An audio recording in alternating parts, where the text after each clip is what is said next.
ഇവിടെ നിന്ന് ഒരു വണ്ടി പോയി കഴിഞ്ഞാൽ ഒന്ന് കയറ്റി ഇറക്കി ഒരു ആളെ വണ്ടി തിരിക്കാൻ വരെയും പറ്റിയില്ല. ഞങ്ങൾക്ക് ഇവിടെ ഒരു രോഗം വന്നു കഴിഞ്ഞാൽ ഞങ്ങൾ കസാരയിലും ചാക്കിനകത്തുമാണ് ഞങ്ങൾ രോഗിനെ നേരത്തെ കയറ്റി താഴത്തെ പാറയെ തോന്നുകൊണ്ട് പോയത്. എനിക്കറിയാലോ. ഇപ്പം ഞങ്ങൾക്ക് ഈ വഴി കിട്ടിയ പിന്നെ പൗലോസ് പറയാണ് അവൻ്റെ ദാനമാണ്. അവൻ്റെ ദാനമല്ല, പഞ്ചായത്തുകാർ തിരക്കട്ടെ ഇവൻ ചെയ്യുന്നത് പുറംപോക്കിലാണോ അതേ പൊളത്തങ്ങൻ്റെ സ്ഥലത്താണോ ചോദിച്ചത്. അത് പുറംപോക്ക് സ്ഥലമാണ്. അവിടെ വന്ന പണിക്കാരുടെ പുഞ്ചക്കാരുടെ മാനറിയാമല്ലോ, പുഞ്ചക്കാരുടെ പേരിൽ എഴുതിയിട്ടിരുന്ന സ്ഥലമാണ്. അത് മുഴുവനും പഞ്ചായത്തുകാർ തിരക്കട്ടെ. പഞ്ചായത്തുകാർ കയറി വന്നില്ലല്ലോ, പഞ്ചായത്തുകാർ അറിഞ്ഞിട്ടില്ലെന്നാണ് പറഞ്ഞത്. ഇവിടെ ഇത്രയും കൃത്യങ്ങളെല്ലാം നടക്കുള്ളൂ. പിന്നെ പഞ്ചായത്തിൽ കൊണ്ടാൽ ഞങ്ങൾ അവർക്ക് കൊടുക്കാത്ത എല്ലാം കൊടുത്തു. പഞ്ചായത്തുകാർക്ക് അതൊന്നും സമയമില്ല. ഇവർ പറയുവാണ്, പ്രസിഡന്റ് സെക്രട്ടറി പറയുവാണ് ഞങ്ങളിത് അറിഞ്ഞിട്ടില്ല, മെമ്പറും പറയുവാണ് ഞങ്ങൾ അറിഞ്ഞിട്ടില്ല. ഈ മെമ്പറിനോടൊക്കെ പറഞ്ഞ ഇതിലത്തെ 2 ബൾബ് കൊണ്ടുപോയിട്ടേക്കണം, അങ്ങ് അറ്റം വരെയും ബൾബുണ്ട്, തെളിയല, ബൾബ് തെളിയല, ബൾബ് ഇട്ടെന്ന് ഒരു പേര് ദോഷം. എന്തിനാ എങ്ങനെ ചെയ്യുന്നത്? ഇവര് അവിടെ ചെല്ലും, കോടികളുടെ കാശ് പാറമടക്കാരനോട് മേടിക്കും, പോകും, എല്ലാം ശരിയാക്കാമെന്ന് പറഞ്ഞു. പക്ഷെ നിരപരാധിയായി ഞങ്ങളെ ഘോഷിക്കരുതെന്ന് ഞങ്ങൾക്ക് ഒന്നും ഒരു അപേക്ഷയുണ്ട്. എല്ലാവർക്കും നമസ്കാരം. ഗ്രാമഫോൺ മീഡിയയിലേക്ക് സ്വാഗതം. കഴിഞ്ഞ ദിവസം നിങ്ങൾ ഗ്രാമഫോൺ മീഡിയയിലൊക്കെ കണ്ടിട്ടുണ്ടാവും. പാമ്പാക്കട ബ്ലോക്ക് പഞ്ചായത്തിന് ക്ഷേമകാര്യ ചെയർമാൻ ശ്രീ ഡോജിൻ ജോണും ഗ്രാമഫോൺ മീഡിയയും കുരുമലയിലെ വിഷയങ്ങൾ, ഇരുമ്പുപാറയ്ക്കുള്ളിലിട്ട 10ഓളം എസ്സി കുടുംബങ്ങളുടെ ജീവിതങ്ങൾ നിങ്ങളിലേക്ക് എത്തിച്ചത് നിങ്ങൾ ഏവരും കണ്ടിട്ടുണ്ടാവുമല്ലോ. അതിന്റെ ആ വാർത്തയുടെ തുടർ അടിസ്ഥാനത്തിൽ ഇന്ന് പാമ്പാക്കട ബ്ലോക്ക് പഞ്ചായത്തിന്റെ ഭരണ നേതൃത്വത്തിരിക്കുന്നവരും ഗ്രാമപഞ്ചായത്ത് മെമ്പർമാരടക്കം ഇടതുപക്ഷത്തിന്റെ നിരവധി പ്രവർത്തകർ ഇന്ന് കുരുമലയിൽ ഈ വിഷയമുണ്ടായ സ്ഥലങ്ങൾ സന്ദർശിക്കാൻ എത്തിയിരിക്കുകയാണ്. ഗ്രാമഫോൺ മീഡിയയുടെ വാർത്തയുടെ അടിസ്ഥാനത്തിൽ ഈ വിഷയം എലഞ്ഞി ഗ്രാമപഞ്ചായത്ത് ഭരിക്കുന്ന ക്ഷേമകാര്യവും എസ് വിഭാഗവും അടക്കുന്ന യാതൊരു ഉത്തരവാദിത്തപ്പെട്ട ഉദ്യോഗസ്ഥരോ അതിന്റെ മെമ്പർമാരോ ആരും ഈ വിഷയത്തിൽ ഇതുവരെ എത്തിപ്പോലും നോക്കിയിട്ടില്ല എന്നുള്ളതാണ് ഏറ്റവും വലിയ ശ്രദ്ധേയമായ കാര്യം. ആ സാഹചര്യത്തിലാണ് ഇവിടെ ഇടതുപക്ഷത്തിന്റെ ജനപ്രതിനിധികളും മെമ്പർമാരും എത്തിയിരിക്കുന്നത്. കുരുമലയിലെ വിഷയങ്ങളിലേക്ക്, ഇരുമ്പുപാറയ്ക്കുള്ളിട്ട ജീവിതങ്ങളിലെ വിഷയങ്ങളിലേക്ക് നിങ്ങളെ പ്രേക്ഷകരെ ഓരോരുത്തരെയും ഒരിക്കൽ കൂടി സ്വാഗതം ചെയ്യുന്നു. സത്യമായിട്ട് എനിക്ക് കൈ തന്നേനെ, എനിക്ക് തന്നു അടി തന്നേനെ. കാരണം ഞാൻ പറഞ്ഞ നിങ്ങൾ കേട്ടോ, നിങ്ങളൊന്നും പറയണ്ടെന്ന് എന്നോട് പറഞ്ഞു. എന്നിട്ട് എന്നോട് ആ മേരിയോട് ചോദിച്ചു, അനിയന്റെ ഭാര്യയോട്, ഇവിടെ വലിയ മതിൽ കെട്ടുവാണ് നിങ്ങൾ എന്നാ ചെയ്യും, ഇവിടെ 3 നില കെട്ടിടം പണിയാണ് എന്നെ ചെയ്യും എന്നൊക്കെ ചോദിക്കണം. അതൊക്കെയാണ് ഒരു എക്സാമ്പിൾ. അതാണോ സാറേ?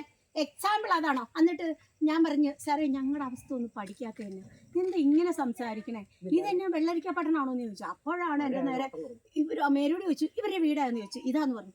ഓർഡറി വീട്ടിൽ നിന്ന് സാറ് ഓടാൻ പറഞ്ഞു. രാത്രി 7 മണിക്ക് വന്നേക്കണേന് സാറ് ഓടാൻ പറഞ്ഞു. കൂരുമല പട്ടികജാതി കോളനിയിൽ സാറ് ഓടാൻ പറഞ്ഞു. ഇല്ലേ അത് എന്റെ കയ്യിലില്ല. ഇവര് 3-4 പ്രാവശ്യം പോലീസ് തട്ടിപ്പറിച്ചു.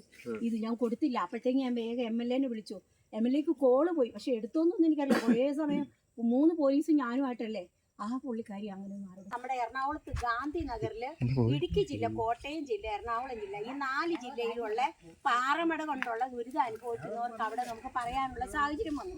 അപ്പം ഞാൻ ഫേസ്ബുക്കിൽ കണ്ട് അവിടെ ചെന്നപ്പോൾ ആ ഇലഞ്ഞിയുടെ മെമ്പറാണല്ലോ, അവസരം കൊടുക്കാൻ പറഞ്ഞ അവസരം തന്നു. രാത്രി 11:30 ആയപ്പോൾ പൗലോസ് എന്നെ വിളിച്ചു. ഞാൻ ചെന്നൈ ഏട്ടാന്ന് ചോദിച്ചു, എടീ നീ അവിടെ പോയി എന്നെപ്പറ്റി പ്രസംഗിച്ചില്ലേ? ഞാനും എൻ്റെ ആളുകളോ ആരെങ്കിലും അവിടെ ഉണ്ടായിരുന്ന നിന്നെ കുളിപ്പിച്ച് കിടത്തിയെന്ന് പറഞ്ഞു. റെക്കോർഡ് ചെയ്തിട്ടുണ്ട്. കൊടുക്കണ്ടോടത്ത് കൊടുക്കാൻ എനിക്കറിയാം. അതുപോലെ ഇവിടെ ഞങ്ങളുടെ ഇവിടുന്ന് ഇറങ്ങി പോയവനത്തോട്ടം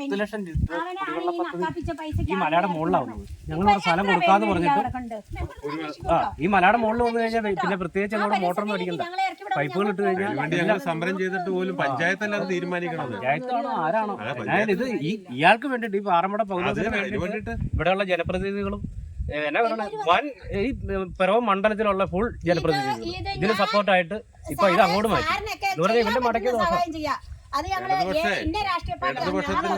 അല്ല. ഞാൻ അങ്ങനെയല്ല പറഞ്ഞേ. ശരിയാണ്. പിന്നെ എന്നാന്ന് ചോദിച്ചു കഴിഞ്ഞാൽ നിങ്ങൾ ചെയ്തിട്ടുണ്ട്. ഇപ്പൊ നിങ്ങളിവിടെ വരികയല്ലോ. നിങ്ങളെ ഇടതുപക്ഷത്തിന്റെ നേതൃത്വത്തിൽ സമരം ചെയ്ത് ടാങ്ക് നമുക്ക് ഇവിടത്തെ കുരുമല തന്നെയാണ് സാറിന്റെ നേതൃത്വത്തിൽ ഞങ്ങൾ ചർച്ച ചെയ്തിട്ട് ലാസ്റ്റ് സാറിന് അവസരം ഇത് വരാവുന്നപ്പോ ഈ CSI പള്ളിയുടെ മഹായിടമൊക്കെ ഉണ്ടല്ലോ കോട്ടയത്ത്, അവിടെ വരെ എന്നെ ചർച്ച ചെയ്യാൻ അവിടെ വരെ എന്നെ കൊണ്ടുപോയി. ടാങ്ക് പഞ്ചായത്ത് വിളിച്ചു പറഞ്ഞിട്ടാണ് ഞങ്ങളെ കൊണ്ടുപോകുന്നത്. അവിടെ ചെന്നപ്പോ നേരത്തെ തരികയെന്ന് പറഞ്ഞിട്ട് പ്രകസനമായിരുന്നു. ഇതിപ്പോഴേ പ്രത്യക്ഷത്തിൽ കണ്ടാൽ തന്നെ അറിയാം ഇത് വഴിയിലാണ്. ഒരു സംശയമില്ലാത്ത കാര്യം, ഇത് വഴിയിലാണ്. അവിടെ നിന്ന് ഇങ്ങോട്ടാക്കി ഞങ്ങൾ വഴക്കുണ്ടാക്കണ എന്നാന്ന് ചോദിച്ചു കഴിഞ്ഞാൽ ഇത് പഞ്ചായത്ത് റോഡാണ്. പഞ്ചായത്ത് റോഡിന്റെ ഇപ്പറ വന്നു വെച്ചാൽ ഞങ്ങളുടെ കയ്യാലെന്ന് ഇയാളെന്തിനാണ് ടേപ്പ് പിടിക്കണേ? ജോർജ് എന്ന് പറഞ്ഞ സൂപ്പർവൈസറും ബേബി എന്ന് പറഞ്ഞ കുമാർക്കാണ് ഏറ്റവും സുഖേട് ഞങ്ങളെ ഇവിടെ ഇറക്കണമെന്ന്. എന്നിട്ട് എന്റെ പേര് കൊണ്ട് കള്ളക്കേസ് കൊടുത്തേക്കോ. ഞാൻ ജീപ്പ് ഞാനൊന്ന് വണ്ടിയില്ല, ഞാൻ അറിയാത്ത കാര്യം. തളർന്ന് പോലീസുകാർ ഡെയിലി എന്നെ വിളിയാ വരാൻ പറഞ്ഞു. ഇവര് വരുമെന്ന് പറഞ്ഞു. ഞാൻ വരികയായിരുന്നു. നിങ്ങളൊന്ന് കൊല്ലുവോ അതല്ലോ എന്നാ ചെയ്യാൻ? ഞാനെപ്പോഴും നടക്കുന്നത്. ഞങ്ങൾ പിന്നെ പേടിച്ചു കഴിഞ്ഞാൽ പിന്നെ ഞങ്ങളുടെ മക്കൾ എന്തോരം പേടിക്കണം. ഈ ഷീറ്റൊക്കെ ഇവിടെ ഇടി പെട്ടിക്കഴിഞ്ഞാൽ എന്നാ സംഭവം അല്ലാഞ്ഞിട്ട് ഇവിടെ ഇരിക്കാൻ മേല. ഈ ഇരുമ്പ് ഷീറ്റ് കൊണ്ട് ഇട്ടേച്ച് ഞങ്ങളെ മനഃപൂർവ്വം കൊല്ലുക കൊല്ലാനുള്ള പരിപാടി തന്നെയാണ്. പഞ്ചായത്തിൽ പോയായിരുന്നോ? ഞങ്ങൾ പോവാത്ത സ്ഥലം ഈ ഇപ്പൊ കൈകറിയെന്ന് പറഞ്ഞ പഞ്ചായത്തിൽ പരാതി കൊടുത്തിരുന്നോ? എത്ര പ്രാവശ്യം പിന്നില്ലേ ഞങ്ങൾ എത്ര പഞ്ചായത്ത് പരാതി കൊടുത്തില്ലായിരുന്നു ഇതിന്റെ ഷീറ്റിൽ തന്നെ പരാതി കൊടുത്തായിരുന്നോ? ഇത് പരാതി എടുക്കേണ്ടതല്ലായിരുന്നോ പഞ്ചായത്തില്? എന്തുകൊണ്ട് പരാതി എടുക്കാത്തതെന്ന് നമ്മൾ അന്വേഷിക്കണ്ടേ? അല്ലേ? തീർച്ചയായിട്ടും അത് അന്വേഷിക്കണം നമ്മള്. അതല്ല സെക്രട്ടറി ഓരോ നടപടി എടുക്കേണ്ടത്, അതിന് മറുപടി ഞങ്ങൾക്ക് വരേണ്ടതല്ലേ? മറുപടി കൊടുക്കണം. സെക്രട്ടറി പൗലോസിന് മറുപടി കൊടുത്തു കാണും. ഞങ്ങളുടെ എല്ലാം ജീവന് ഭീഷണിയുണ്ട്. അപ്പൊ എനിക്കും അമ്മയ്ക്കും അനിയനുമാണ് മെയിനായിട്ട് ഞങ്ങൾക്ക് അപേക്ഷ. നിങ്ങളുടെ ജീവന് ഭീഷണിയുണ്ട് എന്നും പറഞ്ഞ് നിങ്ങൾ ഒരു പരാതി എഴുതി കൊടുത്തോ? ഇല്ലല്ലോ. കൊടുക്കണം ഇവരുടെ കയ്യിലേക്ക് തന്നെ, അവരുടെ കയ്യിലല്ല, പോലീസുകാരുടെ കയ്യിലേക്ക് കൊടുക്കും. അവര് അവർക്ക് സപ്പോർട്ടാണ്. അത് നോക്കാൻ അതെ സപ്പോർട്ട്. നിങ്ങൾ ഈ വിവരം ഒന്ന് പറയാം, എന്നിട്ട് നമുക്ക് നോക്കാം ഏത് പോലീസുകാരെ സപ്പോർട്ട് ചെയ്യണമെന്ന് അറിയാം. ഒരാള് ഇത് മുഴുവൻ കൈയടക്കി, പുറമ്പോക്ക് മുഴുവൻ കൈയടക്കി അയാളുടെയാണ് നിങ്ങൾ ഇവിടെ നിന്ന് വിട്ടോണെന്നാ പറഞ്ഞത്. പഞ്ചായത്ത് വഴിയും വേണം. അതുപോലെ ഇങ്ങനെയൊന്നും കാണിച്ചു വെക്കാൻ പറ്റുമോ? ഇവിടെ ഞങ്ങൾക്ക് ജീവിക്കണ്ടേ? പഞ്ചായത്തിൽ ഇപ്പൊ പഞ്ചായത്തിൽ നിന്ന് ഒരു ജനപ്രതിനിധി ഇപ്പൊ നിങ്ങളാ വന്നോളൂ, വേറെ ആരും ഇവിടെ വന്നിട്ടില്ല. പിന്നെ ബ്ലോക്ക് മെമ്പർ വന്നു, പിന്നെ ഇപ്പൊ നിങ്ങൾ രണ്ടുപേരും മെമ്പർമാര്, അല്ലാതെ ഇവിടെ വേറെ ആരും ഇവിടെ ഞങ്ങളുടെ ഇതിനൊരു പരിഹാരം തരുന്നോടം വരെ, ഞങ്ങളുടെ വഴി തുറന്നു കിട്ടുന്നോടം വരെ, അതുപോലെ ഈ പാറ ഇതുപോലെ ഘനഗംഭീരമായിട്ട് പൊട്ടിക്കാതെ അതിനെതിരെ ശക്തമായിട്ട് ഞങ്ങളുടെ കൂടെ നിൽക്കണം. ടാർമിക്സ് യൂണിറ്റ് ഇല്ലായ്മ ചെയ്യണം. അത് ഞങ്ങൾ അനുവദിക്കുകയില്ല, ഞങ്ങളാരും കൊടുക്കുകയില്ല. തൽക്കാലം ഇവിടെ കിടക്കുന്ന ഇനിയുള്ള വീട്ടുകാരും എത്ര കോടി തരാമെന്ന് പറഞ്ഞാലും ഞങ്ങൾക്ക് വേണ്ട. ഈ പ്രകൃതി നശിപ്പിക്കാൻ ഞങ്ങൾ പോകുന്നില്ല.